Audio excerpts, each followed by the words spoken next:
아니 학생이 청소년이 미성년자가 도대체 산부인과를 왜 가겠다는 거야? 안녕하세요. 질책 언니 돌아왔습니다. 오늘은 이제 가운을 입고 설명을 해드리려고 하는데요. 오늘은 이제 미성년자, 학생, 청소년들의 산부인과 방문에 대해서 이야기하려고 그래요. 아니 도대체 학생이 산부인과를 왜 가? 그런 고리타분한 생각하시는 분들 안 계시겠죠? 저희 질책 언니 구독자분들께서는. 그러면 절대로 안 됩니다. 우리 뼈 부러지면 정형외과 가는 거고, 코피 나고 코뼈 부러지면 뭐 이비인후과를 가든지 뭐 성형외과를 가든지 하는 거고, 불편하고 어디가 아프면 산부인과를 가는 거예요. 그게 무슨 차이가 나고 그러는 건 아니고요. 아니 그런데 그러면은 산부인과를 청소년들이 왜 가? 뭐 미성년자가 왜 가? 그러면 제일 많은 거는 어쨌든 생리통, 생리통이라든지 어쨌든 생리 관련해서 이제 출혈이 있거나 그럴 때 많이 가는 거고요. 뭐 생리 시작한 지 얼마 안 돼도 뭐 생리 과다도 있고 뭐 그런 것 때문에 그런 것 때문에 많이 가고, 두 번째는 어쨌든 질염, 뭐 성병 그런 것 때문에 많이 오고, 그 다음에 세 번째 많이 오는 거는 이제 사후피임약 때문에, 아직 준비되지 않은 성관계 때문에 사후피임약 복용하는 경우에 있어서는 이제 병원에 오시게 돼요. 생리양에 관련해서는 생리를 안 한다고 사실 청소년들이 병원에 오지는 않아요. 되게 이제 엄마들은 걱정하실 수는 있는데, 공부하고 뭐 활동하고 놀아야 되는데 생리하면 귀찮으니까 생리량이 좀 적어지거나 아니면 생리를 뭐 한두 달 건너뛰었다 그러면 주변에 물어보니까 그냥 피곤하고 시험 때문에 스트레스 받으면 그럴 수도 있다, 그렇게 들어서 그럴 때는 병원에 오시는 경우가 그렇게 많지는 않고요. 생리량이 너무 많아서 그럴 때는 병원에 오시는 경우가 있거든요. 그러니까 이제 내가 기준을 모르잖아요. 그러니까 내 친구랑 나랑 뭐 생리량을 비교를 해보는 것도 아니고 잘 모르겠는데, 낮에 병원에 갔는데 내가 뭐 한두 시간마다 계속 생리대를 갈아야 된다. 대개는 처음에 갈고 그다음에 한 2, 3교시 끝나고 나서 그렇게 대개는 교체하면 되는데, 매 시간마다 화장실 갈 때마다 이렇게 흠뻑흠뻑 젖는다 하는 경우, 그다음에 밤에 생리량이 너무 많아서 속옷이 막 새고 막 그럴 정도가 된다든지, 아니면 생리대를 정말 너무너무 피곤하고 너무 어지럽고 그렇다, 그런 경우에 있어서는 생리량이 그냥 평상시에 비해서는 또 우리가 그 평균이랑 비교해서는 너무 많은 거기 때문에 그럴 때는 병원에 오셔야 되고요. 청소년기는 어쨌든 생리량이 많이 불규칙할 수는 있어요. 어떨 때는 스트레스 너무 많이 받았다가, 그래서 뭐 학기 중에는 생리를 안 하다가 뭐 방학 때는 또 또박또박 하다가 뭐 그럴 수도 있고, 시험 때 돼서 그럴 수도 있고, 뭐 너무 많이 먹었을 때, 과하게 다이어트 했을 때, 그런 거에 따라서 다르긴 한데, 어쨌든 생리하는 기간이 너무 일주일 이상 길어지거나 아니면은 생리를 너무 자주 한다, 3주 지났는데 바로 또 생리한다, 그럴 때도 병원에 오시는 게 좋으실 것 같아요. 대개는 생리량이 많아져서 그러면 병원에 오면 그건 엄마랑 같이 와요. 그러니까 내가 가기 싫다고 그러는데도 엄마가 야 너 너무 저기 생리량이 많은 것 같고 맨날 내가 속 빨기 귀찮다 그러면서 데리고 오시는 경우도 있거든요. 근데 사후피임약이나 질염 같은 경우는 그냥 혼자서 병원을 찾게 되는데, 그럴 때 혼자서 진료를 받을 수 있나요? 하고 물어보시거든요. 그러면 사실 두 가지로 나눠서 설명을 해드려야 될 것 같아요. 약간 원칙주의자인 산부인과 원장님, 그냥 법대로 하시는 산부인과 원장님, 그 다음에 약간 유도리가 있는 산부인과 원장님. 그래서 두 개로 나눠서 설명을 해드리도록 할게요.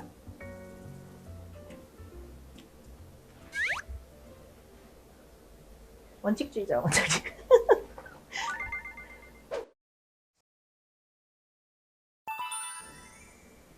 안녕하세요. 저는 원칙주의자 산부인과 의사입니다. 민법상 미성년자는 19세가 넘어야 되는 거고, 병원 진료라고 하는 거는 병원이랑 환자 간의 계약인데, 미성년자는 계약의 당사자가 될 수 없습니다. 가서 부모님 모시고 오세요. 저희 해드릴 수 없습니다. 돌아가요. 내지는 네가 지금 학생인데 지금 무슨 성관계를 하고 공부를 해야지, 대학을 가야지 하시는 분들이 있어요. 이분들의 입장도 사실 이해가 가기는 해요. 왜냐면은 저도 이해는 가는데, 왜냐면 뒤에 가서 문제가 생길 수는 있거든요. 그래서 뭐 부모님이 오셔가지고서는 왜 이랬냐, 왜 진료를 했냐, 뭐 나랑 뭐 그것도 안 됐는데 왜 그렇게 했냐고 따지시는 그런 분들이 있거든요. 저는 하물며 미성년자도 아니었어요. 20살이 넘는 친구가 와서 자기 돈으로, 자기 카드로 용돈 모아가지고 자궁경부암 백신을 접종을 했는데, 그 어머니가 뒤늦게 아신 거예요. 근데 그 집이 되게 열심히 이렇게 신심이 있으신 분이어서, 신심이 있고 그 혼전 순결주의 그런 분이셨거든요. 왜 내 딸한테 자궁경부암 백신을 맞췄냐, 자궁경부암은 뭐 성관계 때문에 생기는 거고 그거는 성병인데 왜 내 딸한테 그걸 했냐고 그러면서 난리를 치신 경우도 있어요. 근데 그런 경우는 그냥 한 귀를 듣고 한 귀를 흘릴 수 있어요. 어차피 얘가 뭐 성인이고 자기 돈으로 한 거고 그렇기 때문에. 근데 이제 미성년자가 와서 진료를 했는데 그런 식으로 뒤에 가서 이제 뒤통수를 맞거나 어떤 진상 부모님들 때문에 이제 고생을 하신 분들 같은 경우에 있어서는 돌아가 부모님 모시고 와 이렇게 되는 거죠. 그래서 그거는 그 선생님을 욕할 수 있는 건 아닌 것 같아요. 그러니까 그렇게 할 수밖에 없는 그런 상황이 있었던 거고 그렇죠. 그래서 보통 원칙적으로는 어쨌든 미성년자 같은 경우에 있어서는 뭐 이게 물론 응급한 상황인 경우에 있어서 응급 구조에 관한 법률 그렇게 있기 때문에 술 취해서 머리 뇌진탕이 걸려서 뭐 의식이 없다. 그러면 어쨌든 치료를 해줘야 되잖아요. 그러니까 그럴 때는 치료를 해줘야 되는데 술은 취했고 뇌진탕처럼 이렇게 이상한데 이 사람이 의식이 있고 자기가 치료를 안 받겠다고 이렇게 뻗당기면은 사실 그 사람을 치료할 수는 없거든요. 어쨌든 보호자인데 본인한테 동의를 받아야 되니까 안 그러면은 치료 왜 했냐고 그렇게 나자빠지기 때문에 원칙적으로는 어쨌든 미성년자는 그냥 1대1로는 안 되는 거고 그리고 나서는 이제 뭐 보호자가 와야 된다. 그게 원칙주의자 원칙주의자 원장님 편이었습니다. 자. 이번에는 이제 질책원이 나긋나긋한 이제 현실에서 이제 환자를 보게 되는 그런 경우인데요. 뭐 초등학생이 혼자서 산부인과를 찾아오지는 않아요. 대개는 오게 되는 게 중학생 내지는 고등학생들이 상호피임약 때문에 오거나 아니면 임신 뭐 진단을 받으려고 오는 경우. 그러니까 임신 진단까지도 아니고 쭈뼛쭈뼛하면서 상호피임약을 처방받으러 오거든요. 이게 자기가 뭐 원하는 관계였을 수도 있고 원치 않는 관계였을 수도 있고 일단 왔는데 너 돌아가 그러면 만약에 돌아갔다가 얘가 한 병원에서 리젝트를 당하면 얘가 그러면 우리 옆에 있는 병원을 가겠어요?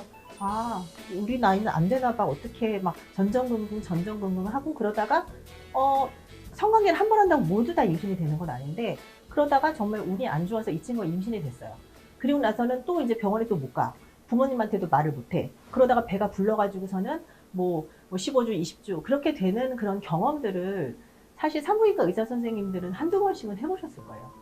그렇기 때문에 그런 학생들이 왔을 때 사실 그냥 돌아가 그럴 수는 없고 그래 그러면은 어쨌든 간에 충분히 상담을 해주시는 게 되게 필요하긴 하거든요. 그리고 이 친구들이 대개는 자기가 이게 지금 배란기인지 가임기인지 언제가 생리를 했는지 제대로 삽입을 했는지 안 했는지 다 몰라요. 그래서 온 김에 앉혀가지고 사실은 네가 생리를 언제 했고 아 그러면 지난주에 한 거는 임신이 안 되는 날짜고 이번 거는 정말 불안하니까 이번에는 약을 꼭 먹어야겠다. 그런데 이게 한 번만 효과가 있는 거고 네가 오늘 약을 먹었다고 3, 4일 뒤에 또 이게 계속 효과가 지속되는 건 아니니까 그때는 반드시 콘돔을 써야 된다. 그 다음에 이게 안 되면은 뭐 2주 뒤에 반드시 테스트를 해봐야 된다. 라는 그런 걸 다 설명을 해줘야 되는 거고 이거 먹고 나서는 뭐 부정출혈이 생길 수도 있는 거고 혹시 너 언제부터 성관계를 시작했냐? 파트너가 여러 명이냐? 아니면 한 명이냐? 이런 것도 물어보고 그러면 대개는 그렇게 청소년들이나 그렇게 일찍 시작하는 친구들 같은 경우는 성병의 위험성도 되게 많거든요. 그래서 그런 거에 대해서 충분히 상담을 해주고 뭐 사후피임약을 처방받으러 왔는데 하다 보니까 그냥 생리불순 상담만 하게 되고 어쨌든 약도 필요 없는 시기여서 돌려보내는 경우도 있어요. 그렇게 해서 이제 앉혀가지고는 제대로 설명을 해주는 게 필요하지 그냥 막 보내버리고 그러지는 않을 거예요. 진짜 되게 웃긴 게 이런 그 미성년자 진료에 관한 진료를 해도 되냐 안 되냐 뭐 부모한테 알려야 되나 뭐 그런 문제가 지금 한 4, 5년 정도 간격으로 의사 국가시험에도 약간 그 의사 윤리라고 그러는 게 있거든요. 그래서 뭐 15세 청소년이 뭐 임신을 해서 왔다 부모에게 알려야 하냐 뭐 이런 게 나오면 미국 같으면은 당연히 노예요. 근데 우리나라는 그게 알려야 된다 안 알려야 된다 그러니까 답안 가지고선 약간 논란이 있을 정도로 그랬었거든요. 근데 이제 예전에 저희 선배가 해준 말이 약간 진짜 솔로몬의 지혜 같은 건데 청소년이 와서 진료를 보면 이렇게 원칙적으로는 안 되는 거잖아요. 그러니까 그래 오늘은 지금 이러하니까 내가 진료를 이렇게 봐주마. 하지만 다음부터는 이런 일이 생기면 부모님이랑 상의하고 부모님을 모셔오너라. 그렇게 얘기를 하면 어쨌든 지금 급한 것도 할 수가 있고 그 다음에 나는 나대로 빠져나갈 수도 있는 거고 그 다음에 애한테도 이게 진짜 중요한 거니까 어른들이랑 상의하라는 것도 얘기를 해주는 거고 그래서 되게 이제 지혜로운 그런 설명인 것 같더라고요. 저도 그거를 예전에 한번 듣고 그러고 나서는 이제 친구가 왔을 때 어떨 때는 그냥 뭐 부모님이랑 같이 오는 사후피임약도 부모님이랑 같이 오는 경우도 있어요. 그러니까 정말 솔직하게 잘 말하는 그런 뭐 부녀 사이, 모녀 사이라면. 근데 그렇지 않고 혼자 이렇게 너무너무 전전긍긍해서 오는 경우에 있어서는 와서 할 수 있는 그냥 모든 성에 관한 상담을 그냥 해주고, 그러고 이런 얘기를 부모님이랑 할 수 있어야 된다. 네가 어쨌든 성관계를 시작했다는 거, 그 다음에 뭐 이렇게 불안해서 내가 산부인과를 간 적도 있다는 거, 그런 거를 좀 부모님이랑 상의해라 라고 얘기하는 편이기는 해요.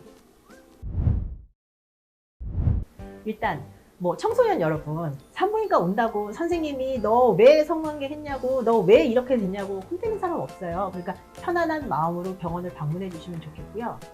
청소년을 둔 부모님, 아니 질책 언니는 이런 거 뭐 청소년 성조장 방송이야 뭐야, 그렇게 하지 마시고 나의 자녀가 솔직하게 나에게 모든 고민을 다 털어놓을 수 있도록 하는 그런 좋은 들어주는 부모가 돼주셔야 돼요. 그게 좋은 부모예요.